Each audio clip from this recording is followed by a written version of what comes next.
그러니까 예전에는 같은 방향을 보고 같은 롤모델과 같은 성공의 모양이 있었잖아요. 하나를 바라보면서 쫓아갔기 때문에 모든 걸 다 개조해야 되고 다 잘해야 되고 100가지를 잘해야 됐다고 하면은 이제는 그렇게는 할 수가 없죠. 0.1개를 365를 곱하면 37이 되니까 그것도 유의미한 변화다. 이제는 딛고 올라설 그런 커다란 성장 곡선 같은 게 보이지 않는 시대잖아요. 오히려 저는 외부에 흔들리지 않는 좀 단단한 나 자신을 찾을 수 있는 기회가 지금이지 않을까. 이런 흐름이 계속된다고 하니까.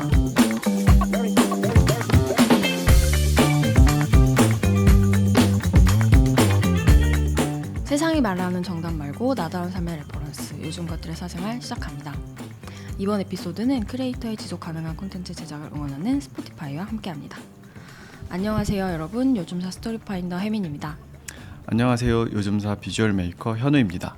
오늘은 오랜만에 인터뷰가 끝나고 토크하는 애프터 토크, 아직 할 말이 있는데 시간인데요. 오늘은 어떤 이야기를 할 예정이죠? 네, 오늘은요, 이맘때쯤이면 항상 서점가와 인터넷을 달구는 이야기들이 있죠. 바로 내년 트렌드 전망과 분석, 이런 것들이 다양한 리서치 기관을 통해서 나오곤 하잖아요. 저희 채널에도 최근에 송일영 작가님이 나오셔서 이제 앞으로의 시대 예보를 또 하고 가셨는데요. 또 지난달에는 저희가 10년 넘게 계속 트렌드를 연재해온 트렌드 코리아에서 미디어 데이를 연다고 초대를 해주셔서 그곳에도 다녀오기도 했습니다. 그래서 이렇게 다양한 기관에서 내년 그리고 미래들을 많이 전망을 하잖아요. 그런 것들을 저희도 매년 찾아보고 우리가 느껴온 어떤 흐름들이 이런 거였구나, 혹은 우리가 생각지도 못했는데 이런 흐름으로 가는구나 라는 것들을 알 수 있어서 도움을 받곤 했는데요. 항상 느끼는 게 이렇게 트렌드가 매년 바뀌고 빠르게 변화한다는 건 알겠는데 그러면 우리는 어떻게 살아야 될까라는 얘기들은 좀 비어있는 게 아닌가라는 생각이 들더라고요. 그래서 오늘은 2025년 트렌드 코리아에서 내년 트렌드라고 발표한 10가지 키워드가 있더라고요. 그것들 중에서 저희가 좀 와닿는다고 생각하는 몇 가지 키워드를 좀 소개를 하고, 그런 트렌드 속에서 그러면 우리는 어떻게 살아야 할지, 어떤 방향으로 좀 고민을 해야 할지를 이야기를 나눠보려고 합니다. 그리고 트렌드 코리아 책을 읽다 보니까 요즘 것들의 사생활, 요즘사가 책에 나오더라고요. 맞아요. 이건 사실 제가 출판사에서 연락을 받지도 않았습니다. 그냥 저희가 미디어데이에 그냥 초청을 받았고 그 책을 받아서 읽고 있었는데 저희 이야기가 나오더라고요. 그래서 그 이야기는 또 잠시 후에 더 자세히 말씀을 드리도록 하겠습니다. 그러면 지금부터 2025년 트렌드 코리아가 발표한 소비 트렌드 전망 키워드 중에 몇 가지를 좀 소개를 해볼게요. 그런데 여기서 한 가지 전제로 할 배경이 있더라고요. 여러 가지 경제 전망에 따르면은 2025년이 크게 성장하지도 않고 크게 하락하지도 않는 그런 지지부진한 정체가 계속되는 한 해라고 합니다. 크게 보면은 변동성이 약한 해이기 때문에 이런 트렌드 키워드들도 엄청난 큰 흐름을 이야기한다기보다는 약간 디테일한 차이들을 발견해서 거기서 어떻게 바뀔 것인가 라는 이야기로 전개가 된다라고 봐주시면 될 것 같아요. 10가지 키워드 중에서 첫 번째로 저희가 관심이 갔던 키워드는 옴니보어였는데요. 옴니보어라는 단어는 사전적으로는 잡식성이라는 의미래요. 특정 문화에 얽매이지 않는 폭넓은 문화 취향을 가진 사람을 의미한다, 이렇게 나와 있더라고요. 어떤 주어진 고정관념,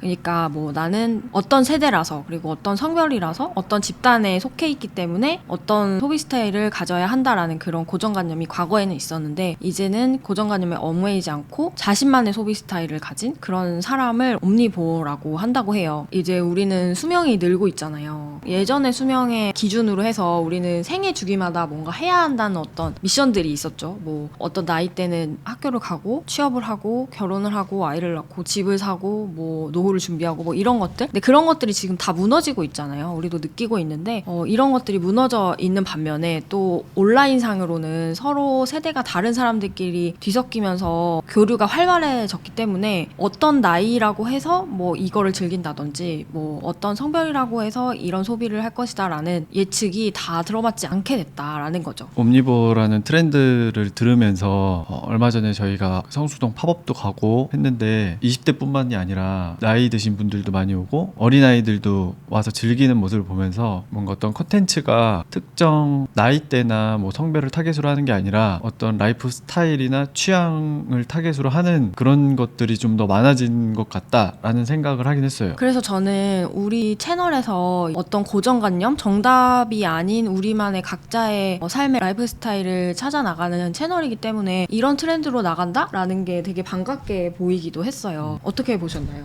그런 생각도 하긴 했는데 한편에는 제가 얼마 전에 본 그 넷플릭스 그 다큐멘터리 같은 데서는 그러니까 인터넷에 거짓 정보가 어떻게 퍼지게 되는가에 대한 그런 내용의 다큐멘터리였거든요. 다큐멘터리를 보면은 또 이 옴니보어랑 정반대의 트렌드도 얘기를 하고 있더라고요. 어떤 트렌드가 나오나요? 개인의 취향들이 각자 다 생기고 스타일이 생기는 것까지는 이제 동일한데 옴니보어는 잡식성이잖아요. 다양한 다른 사람의 트렌드도 즐기고 나이대에 상관없이 즐기게 되는 건데 여기에서는 플랫폼에서 만들어 놓은 그 알고리즘이 너무 강력해가지고 내가 좋아하는 것만 계속 보게 된다는 그런 얘기였어요. 그래서 결국에는 이게 정보가 잘못된 정보더라도 내 취향에 너무 가까운 얘기이기 때문에 이걸 그대로 믿게 되는 거죠. 그래서 많이들 알고 있는 음모론이나 지구가 평평하다라는 사실을 믿고 있는 사람들 아직도 있어요. 왜냐면은 계속 그 사람이 맞다고 생각하는 그런 컨텐츠를 계속 알고리즘이 보여주기 때문이죠. 그래서 어떻게 보면은 그러니까 다른 사람의 취향이나 다른 사람의 스타일이나 어떤 다른 세계가 껴들 틈이 없이 나만의 세상으로 너무 꽉 차게 되어서 그것만이 정답이라고 생각하는 그런 트렌드도 있더라. 약간 이거는 안 좋은 방향이긴 하죠.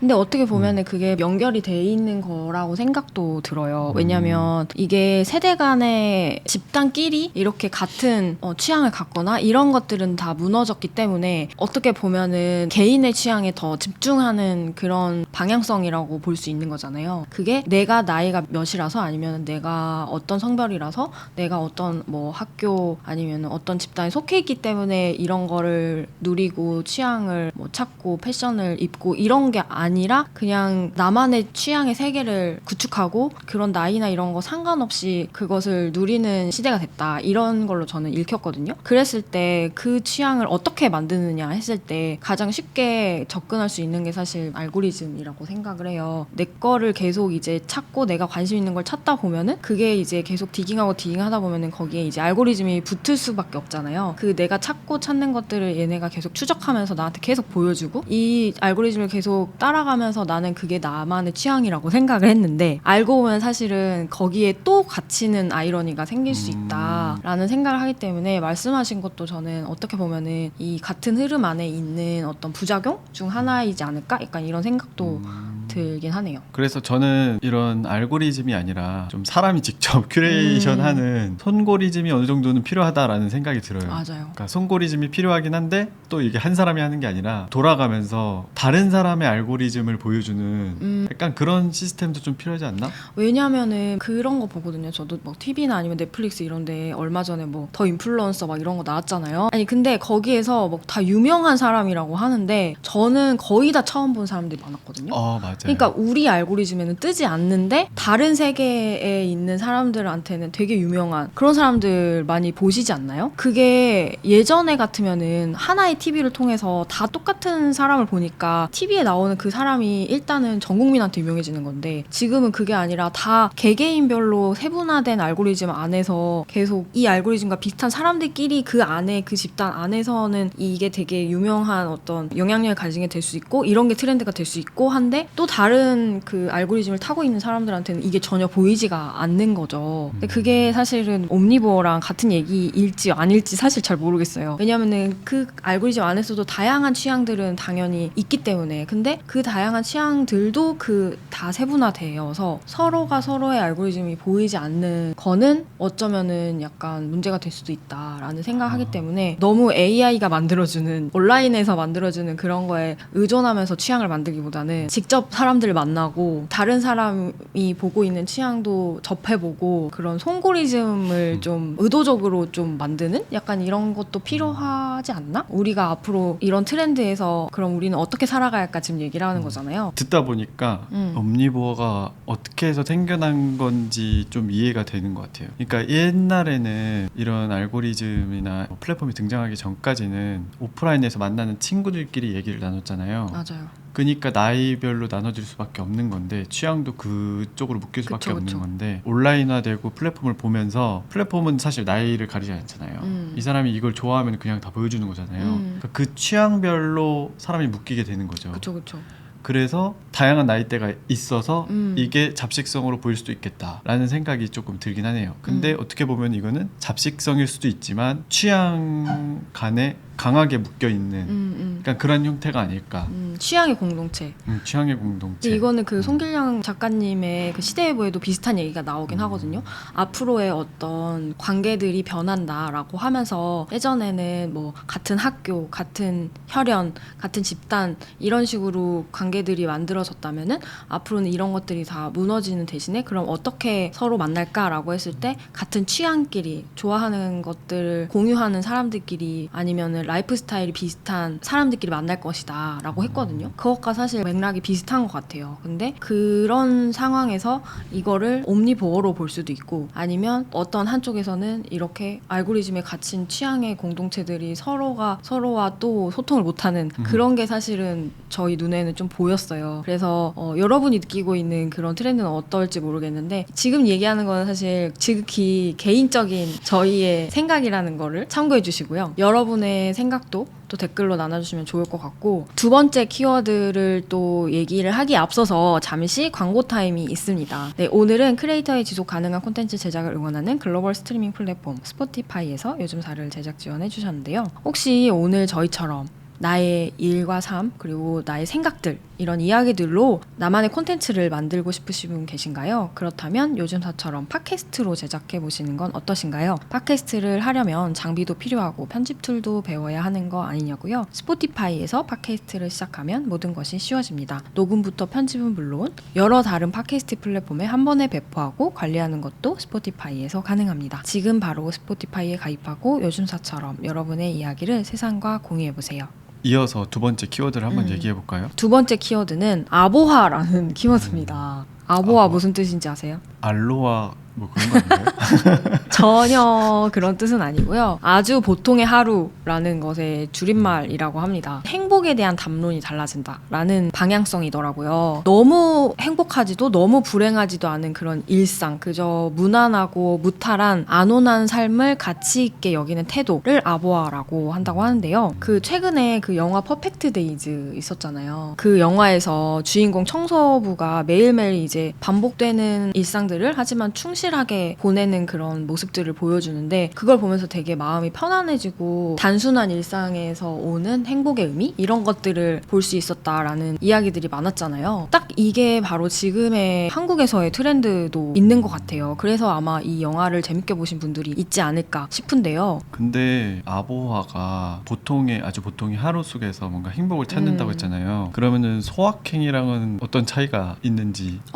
네, 맞아요. 그 소확행이라는 단어도 몇 년 전에 이제 이런 트렌드라고 나왔던 거고 소소하지만 확실한 행복 약간 이런 줄임말이었잖아요. 근데 이거랑 좀 비슷하다라고 저도 느꼈었는데요. 그때 미디어데이 때 이제 비슷한 이야기가 나와가지고 이런 질문을 던졌었는데 김남도 교수님이 답변을 해주셨는데 어떻게 답변을 했냐면은 이 소확행의 연장선에 있는 게 아보하가 맞는데 그것과의 차별점에서 가장 중요한 게 과시하려는 게 있는가 없는가라는 거의 차이더라고요. 그러니까는 이미 소확행도 너무 많아져가지고 막 예를 들어서 인스타그램에 소확행 뭐 해시태그를 달고 엄청 비싼 오마카세 집에 간다거나 아니면은 뭐 풀착장을 하고 골프를 친다거나 하루 정도는 소확행으로 할 수 있어 하면서 이제 비싼 숙박을 하는 걸 보여준다거나 막 이런 게 되게 많잖아요. 근데 그런 게 또 너무 많이 쌓이다 보니까 거기에서 오는 피로감이 많아진다는 거죠. 근데 저도 이 말에 되게 공감이 가더라고요. 그게 과연 매일매일 하면 소확행인가? 약간 이런 생각도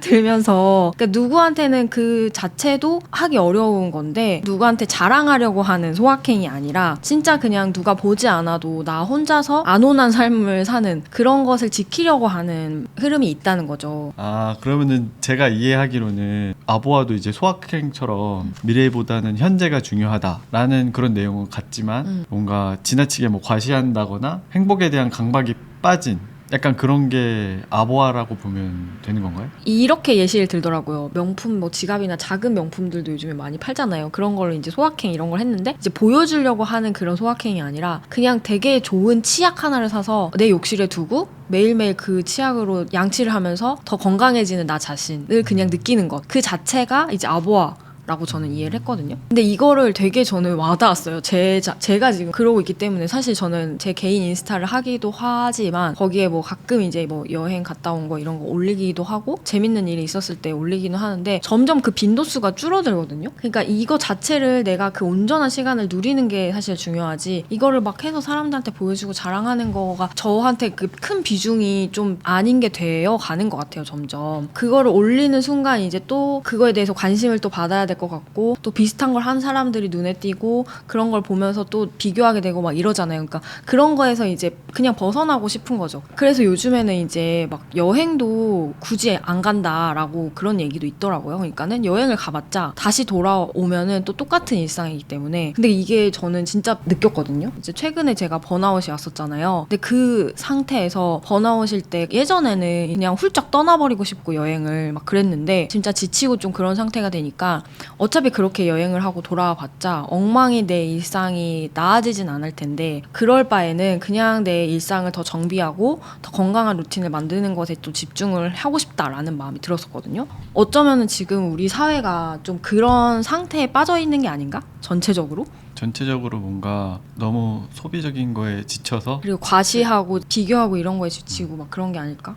2025년이 침체가 온다고 했잖아요, 아까. 침체가 그냥 유지된다, 유지된다. 지금처럼. 침체가 유지되면서 나를 정비하고 있는 시간이 아닌가. 최근에 사람들이 자기 개발이랑 자기를 알아가려고 하는 그런 트렌드랑도 뭔가 연결이 되는 것 같아요. 이런 현상들이 마냥 그냥 안온한 삶을 추구하면서 만족하고 있는 그런 걸로 보이진 않거든요. 저도 이제 그런 상태라고 했잖아요. 비슷한 그런 흐름들을 느끼고 있는데 근데 그런 상태가 자기 자신한테 더 집중하게 되고 그러니까 외부의 시선을 두는 게 아니라 나 자신에 자꾸 시선을 두게 되고 누구한테 자랑하려고 하는 게 아니라 내 자신이 그냥 하루하루 내가 더 건강해지고 더 성장하고 그런 것에 더 집중을 하게 되는 것 같아요. 그것들이 결국에는 매일 그냥 안온한 삶을 추구하는 것처럼 보이지만 그 안에서 조금 더 나를 찾고자 하는 그런 사람들의 모습이 그렇게 보인 게 아닐까 이런 생각을 들거든요. 저는 이제 요즘사를 하다 보니까 우리 지금 동시대에 살고 있는 우리 또래의 사람들의 모습을 자꾸 이제 보게 되고 같이 이제 살아가고 있다 보니 그런 생각이 드는데요. 시대예보에서도 그렇고 이 트렌드 코리아에서도 이제 뒷부분에 자기 개발에 대한 어떤 전망도 나오는데 외부의 기준으로 경쟁을 하기보다는 내일의 내가 어제의 나의 경쟁자가 되는 것처럼 그냥 나 자신과 끊임없이 계속 나아지려고 노력하는 그런 중이 아닐까? 왜냐하면 외부에서는 어떻게 뭐 발을 딛고 올라설 만한 그런 큰 흐름들이 보이지 않으니까 그냥 더 내부로 들어와서 더 안으로 들어와서 일상을 열심히 살면서 성장해 나가다 보면은 오히려 저는 외부에 흔들리지 않는 좀 단단한 나 자신을 찾을 수 있는 기회가 지금이지 않을까 이런 흐름이 계속된다고 하니까 전 그런 생각도 들었어요. 그리고 또 다양한 키워드들이 있었는데요. 그중에 이제 두 가지만 더 저희가 한번 소개를 해보려고 합니다. 그중에 하나는 무해력이라는 단어였어요. 사실 무해하다 이런 단어도 저희 채널에서도 많이 얘기를 했던 단어인데 여기서 말하는 무해력이라는 거는 작고 귀엽지만 완성도는 다소 떨어질 수도 있고 불완전한 것들 그런 무해한 것들에 사람들이 관심을 가진다는 흐름이었어요. 이런 작고 귀엽고 순수한 것들의 공통점은 이제 해롭지 않다는 거 그리고 나에게 자극을 주거나 스트레스를 주지 않는다는 건데 한창 이제 푸바오가 인기가 많았잖아요. 그럼 푸바오를 막 사람들이 다 좋아한다거나 아니면 캐릭터 중에서도 좀 완벽하게 예쁘거나 멋진 캐릭터보다는 좀 어딘가 조금 부족해 보이고 약간 하찮아 보이는 그런 것들을 더 좋아하고 열광하는 그런 이유가 이런 무해력이라는 흐름 때문이다라고 하는데 그 이유에는 또 사회적인 또 배경이 있더라고요. 그러니까 요즘에는 아주 작은 걸로 서로한테 상처를 입히고 갈등이 막 심화되는 그런 사회잖아요. 그러니까 실제로 김난도 교수가 막 계속 긁히는 사회다. 막 이런 그 유행어 중에 뭐가 있지?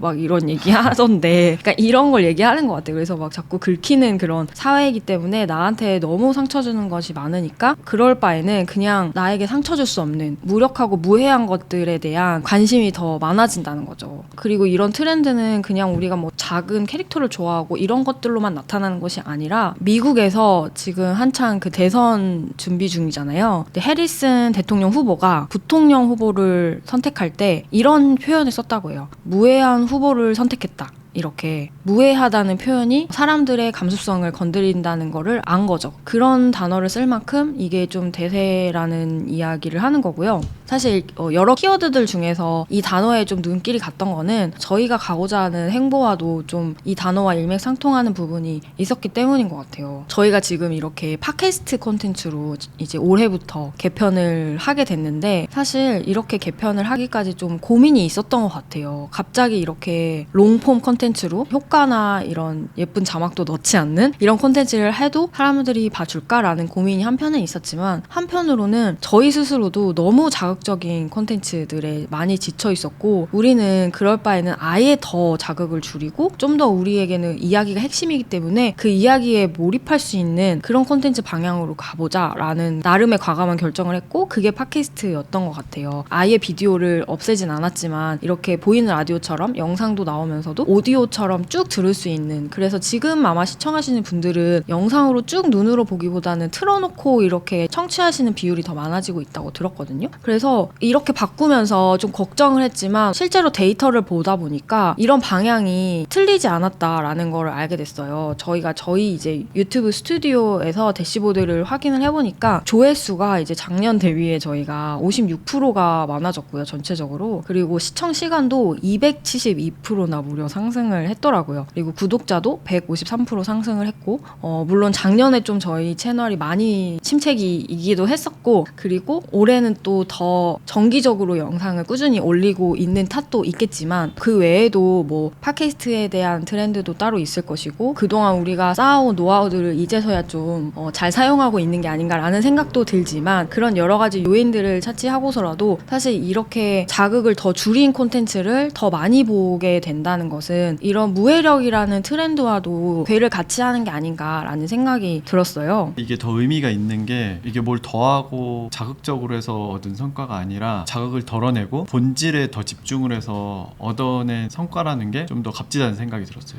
사실 이런 그래픽을 넣거나 뭐 기교를 부리는 것보다 더 어려운 게 그런 거를 할 수 있으면서도 안 하는 것이 더 어려운 게 아닌가. 맞아요. 저희가 못해서 안 하는 게 아니고 네. 더 중요한 본질에 집중하고 그걸 통해서 더 오래 가고 싶었기 때문에 선택과 집중을 한 거거든요. 근데 그런 리스크가 있음에도 그런 선택을 했는데 이제 좋은 성과들을 계속 보여주고 있다 보니까 저희한테는 그게 더 의미가 있었고 그게 어떻게 보면은 사람들이 지금 원하는 그런 트렌드와도 잘 맞아 떨어진 게 아닌가. 제가 디자인과를 나왔는데 디자인 공부를 하다가 이제 많이 듣는 말 중에 하나가 less is more인데 덜어내는 것이 더 낫다라는 그런 의미거든요. 그리고 이제 디터람스가 한 말 중에서는 less but better라는 얘기도 있어요. 덜어내지만 더 낫게 라는 뜻이거든요. 그러니까 덜어낸다고만 될 게 아니라 더 좋게 만들어야 된다라는 뜻이에요. 어쨌든 덜어내는 것의 미학에 대해서 많이 얘기를 하고 있다는 거죠. 그리고 또 무해력을 사람들이 좋아하는 이유는 뭔가 반대급부라고 또 좀 생각을 했었어요. 최근까지도 지금도 뭐 물론 그렇지만 되게 화려하고 예쁘고 잘생긴 것들이 계속 릴스에도 많이 뜨고 그런 것들을 많이 찾게 되잖아요. 너무 그런 것들을 이제 미디어에서 많이 노출해주고 보다 보니까 거기에서 이제 사람들이 피로감을 느끼고 어떤 무해한 것들을 찾게 되는 게 아닌가라는 생각도 들었어요. 예를 들자면 맛있는 거를 먹어도 맛있는 것도 한두 번이지 집밥을 찾게 되잖아요. 결국에는 그런 거랑 비슷한 느낌인 것 같다라는 생각이 들었습니다. 결국에는 네. 그러니까 그런 게 이제 계속 한동안 인기를 끌 수밖에 없고 여전히 한 축에서는 인기를 끌고 있지만 그거에 이제 지친 사람들이 계속 이제 나타나면서 그렇지 않은 반대의 성향 그러니까 자극이 없고 무해한 것들에도 관심을 가지는 사람들이 조금 있었다가 점점점 많아지는 그게 이제 2025년 트렌드에도 나올 만큼 흐름이 됐다. 근데 그 중에 하나가 저는 이렇게 자극적이지 않은 많은 콘텐츠도 하나에 포함이 된다고 생각을 하고요. 저희 이제 얼마 전에 7주년이라고 말씀을 드렸었는데 이제 댓글 달아주시는 분들 중에서 이런 자극적인 세상에서 무해한 콘텐츠로 계속 살아남아줘서 고맙다 이런 댓글 달아주신 구독자분도 계셨어요. 저희는 이렇게 개편을 하게 된 게 뭐 트렌드라서 이런 걸 사람들이 더 많이 추구할 거니까 라서 한 건 아니고 저희가 계속 할 수 있는 방법을 찾다 보니까 이렇게 한 거지만 거기에 뒷받침해서 이런 흐름도 있다고 하니 앞으로도 더 열심히 해보도록 하겠습니다.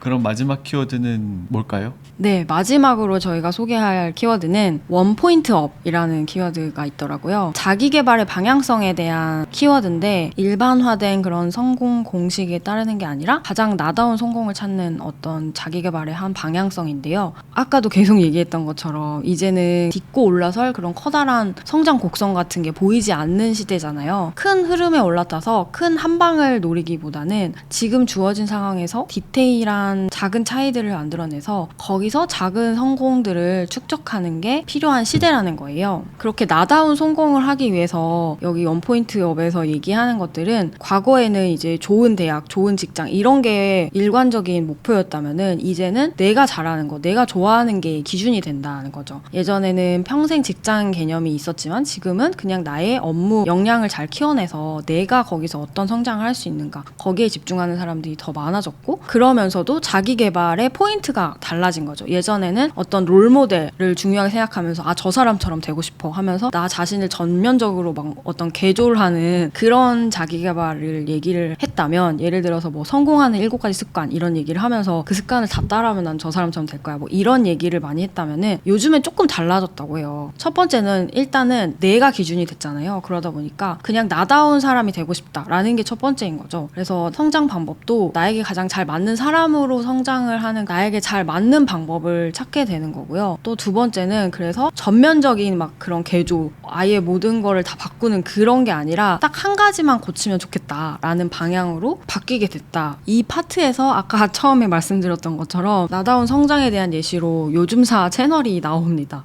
여기 보면은 뭐 롤모델이 사라진 시대의 성장과 자기개발 이런 얘기가 있고요. 가장 나다운 성장 딱 하나만 레벨업 한다라고 하면서 얘기가 쭉 나오는데 370페이지에 예전사 채널이 나오네요. 유튜브 채널 요즘 것들의 사생활은 나다운 삶의 가능성과 사례를 공유하는 것이 주요 콘텐츠이다. 이 채널에서 제공하는 동영상에는 다양한 이 등장한다 하면서 이런 이야기들이 나오고 요즘 것들의 사생활에 등장하는 이들은 세상이 말하는 정답이 아닌 나다운 삶을 실천하고 있는 사람들이다. 이들은 요즘 것들의 사생활에 출연해서 자신이 어떠한 상황에서 왜 그러한 선택을 했는지를 진솔하게 이야기한다. 이를 통해 보는 이들이 나라면 그런 상황에서 어떤 선택을 했을까라는 화두를 얻을 수 있다는 점이 채널의 인기 비결이다 라고 저희의 인기 비결을 이렇게 분석을 해주셨네요. 인기 비결까지 나올 정도인데 저는 이런 흐름이 또 되게 와닿긴 했거든요. 저희 채널이 여기에 소개가 왜 됐는지 알 것 같았고 이 원포인트 업에 대해서 소개하는 글만 봐도 사실 그냥 너무나 익숙한 문장들인 것 같아요. 저희가 항상 이야기했던 것들 중에 하나인 것 같고 그러니까 예전에는 같은 방향을 보고 같은 롤모델과 같은 성공의 어떤 모양이 있었잖아요. 하나를 바라보면서 쫓아갔기 때문에 모든 걸 다 개조해야 되고 이것도 바꾸고 저것도 바꾸고 다 잘해야 되고 100가지를 잘해야 됐다고 하면은 이제는 그렇게는 할 수가 없죠. 왜냐면은 스펙만 해도 토익 다 만점이고 다 유학 갔다 오고 뭐 그런 사람이 수두룩 빽빽인데 거기에서 경쟁에서 살아남기가 너무 어렵잖아요. 그럴 바에는 내 자신에 집중하면서 하나에 더 파고들어서 내가 가진 것 중에서 딱 하나만 성장시키는 데 집중을 한다라는 전략인데 되게 똑똑한 방향이라고 생각이 들더라고요. 우리가 이제 한창 강점 검사도 유행을 했었잖아요. 그게 전체적으로 다 육각형 인간이 되기 위해서 이것도 끌어올리고 저것도 끌어올리고 못하는 걸 다 끌어올리는 그런 식의 방향보다는 내가 못하는 거 그냥 못하는 것대로 놔두지만 요거 하나는 내가 조금 싸울 만한 여지가 있어. 내가 좀 이거 하나는 정말 잘할 자신이 있고 이 분야에서는 내가 좀 내 이름을 걸고 해볼 만해 라고 하는 것에 집중을 하는 거죠. 그게 아마 지금의 흐름에서 살아남을 수 있는 생존 방식이 아닌가. 그때 김난도 교수가 얘기한 예시 중에 이런 말이 있었어요. 하루에 0.1개를 하면은 뭐가 달라질까라고 라고 예전에는 생각을 했다면은 지금은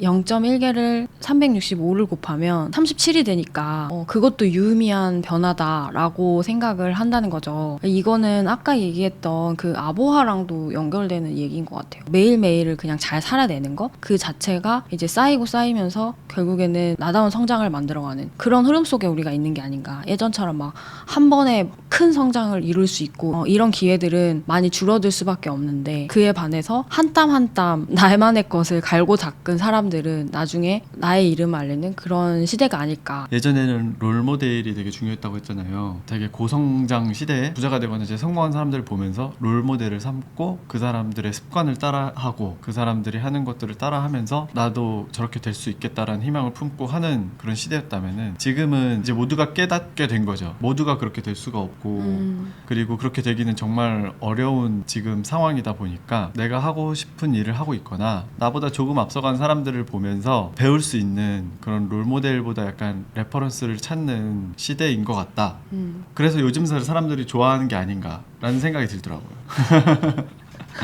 그래서 여기에도 예시로 써주신 게 아닌가 그런 생각이 들고요. 여러분 오늘 들으시면서 어떠셨나요? 맞아, 나도 이런 흐름을 느꼈어, 나도 그렇게 살고 있어 라고 느끼시는 분도 계실 거고, 아니면 글쎄 그거는 아직 아닌 것 같은데 나는 그런 거 못 느꼈는데 라고 느끼실 수도 있을 것 같아요. 저희도 이 트렌드 책들에 나오는 모든 키워드들이나 모든 흐름들이 다 공감 갔던 건 아니고 그 중에서 공감이 가거나 딱 눈에 띄는 것들 몇 가지만 오늘 소개를 한 거였기 때문에 다들 다르게 느껴졌을 거라고 생각을 하는데, 뉴 로맨서라는 책을 쓴 윌리엄 깁슨이 이렇게 말을 했대요. 미래는 이미 와 있다. 다만 모두에게 균등하게 온 것은 아니다. 이거 사실 송길영 선생님이 다른 곳에서 인용한 것을 제가 들은 건데, 미래는 왔는데 똑같이 안 온다는 거죠. 누군가에게는 먼저 오고 누군가에게는 나중에 올 수 있다. 그렇기 때문에 나에게 오지 않았다고 그것이 미래가 아닌 게 아니고 나에게 왔다고 해서 모두가 느끼는 게 아니다 라는 거를 이해를 하시면 너무 좋을 것 같고요. 그리고 사실 트렌드는 그냥 트렌드일 뿐이고 트렌드 보고서라는 게 진짜 미래가 아니라 지금까지 이런 흐름이다 라는 것 정도로만 알고 계셨으면 좋겠고, 그리고 진짜 미래는 어떻게 될지 모르는 거잖아요. 진짜 어떻게 될지 모르죠. 그래서 그런 흐름을 트렌드 보고서를 통해서 파악하는 건 좋지만 단어 속에 너무 갇혀가지고 놓치는 게 있을 수도 있겠다라는 생각이 들더라고요. 사실 여기 쓰인 거가 미래가 아니잖아요. 과거로부터 지금까지의 흐름을 보는 거고, 그런 통계들을 통해서